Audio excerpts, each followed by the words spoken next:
Perlis புதிய முதலமைச்சர் Abu Bakr Hamza விடுத்த அழைப்பை நிராகரித்து தங்களின் சட்டமன்ற உறுப்பினர்கள் மாநில நிர்வாகக் குழுவில் பங்கேற்க மாட்டார்கள் என்று பாஸ் கட்சி மீண்டும் உறுதிப்படுத்தியுள்ளது.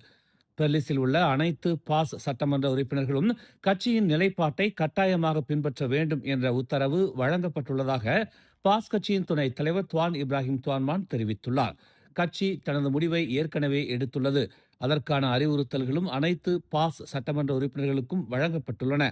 இந்த முடிவில் தாங்கள் உறுதியாக இருக்கிறோம் என்று அவர் எஃப்எம்டிக்கு வழங்கிய செய்தியில் தெரிவித்துள்ளார்.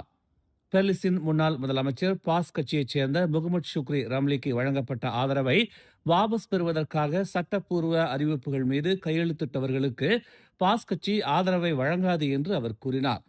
பாஸ் கட்சியின் தலைமைத்துவத்தை தகர்க்கும் நோக்கில் எஸ்டிகளில் கையெழுத்திட்டவர்களுக்கு எதிராக கட்சி நடவடிக்கை எடுத்துள்ளது. அத்தகையவர்களை பாஸ் கட்சி ஆதரிக்காது என்றும் அவர் தெரிவித்தார்.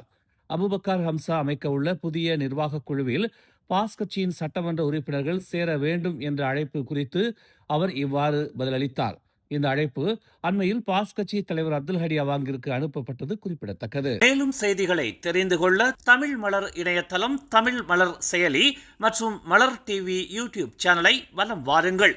எங்களோடு இணைந்திருக்க மலர் டிவியை பதிவு செய்து கொள்ளுங்கள். உறவுகள் மகிழ்ந்திட விருப்பம் மற்றும் பகிர்வு சேவையை சொடுக்கிடுங்கள்.